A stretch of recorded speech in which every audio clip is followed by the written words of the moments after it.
of romance, of success, and perhaps most important, of normalcy. To a great extent, advertising tells us who we are and who we should be. What does advertising tell us today about women? It tells us, just as it did 10 and 20 and 30 years ago, that what's most important about women is how we look. The first thing the advertisers do is surround us with the image of ideal female beauty. So we all learn how important it is for a woman to be beautiful and exactly what it takes. Women learn from a very early age that we must spend enormous amounts of time, energy, and above all, money, striving to achieve this ideal and feeling ashamed and guilty when we fail. And failure is inevitable because the ideal is based on absolute flawlessness. She never has any lines or wrinkles. She certainly has no scars or blemishes. Indeed, she has no pores. And yet we all learn very early on that our breasts are never okay the way they are. Your breasts may be too big, too saggy, too pert, too flat, too full, too far apart, too close together, too A-cup, too lopsided, too jiggly, too pale, too padded, too pointy, too pendulous, or just too mosquito bites. But with depth styling products, at least you can have your hair the way you want it.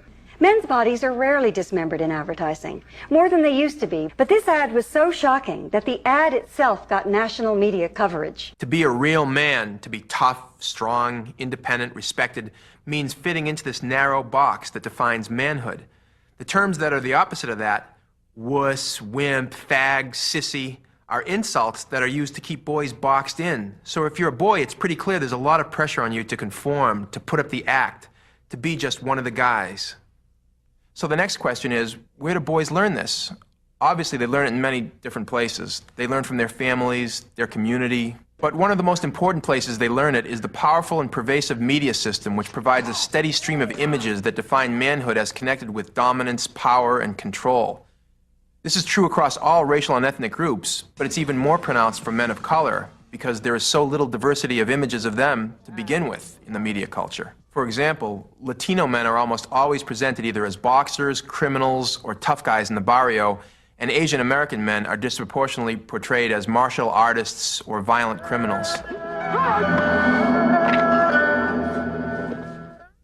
But transcending race, what the media do is help to construct violent masculinity as a cultural norm.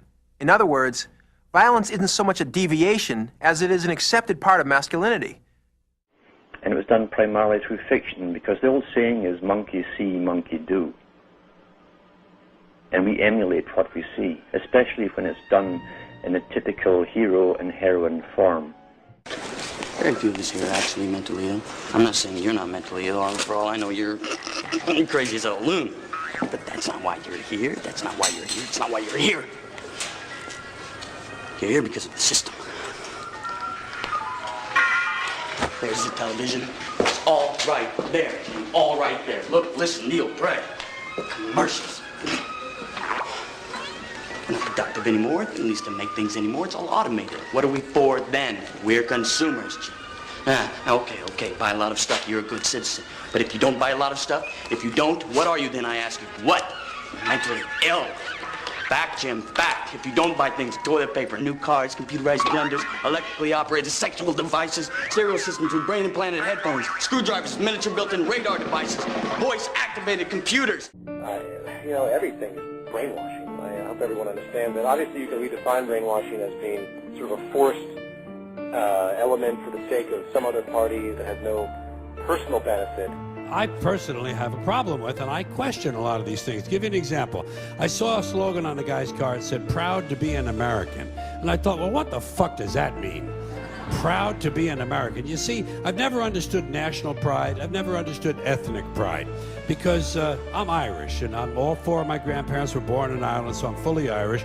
And when I was a kid, I would go to the St. Patrick's Day parade, and I noticed that they sold a button that said, "Proud to be Irish." And I could never understand that because I knew that on Columbus Day, they sold a different button that said, "Proud to be Italian." Then came Black pride and Puerto Rican pride, and I could never understand ethnic or national pride because to me, pride should be reserved for something you achieve or attain on your own, not something that happens by accident of birth.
Here's to the crazy ones.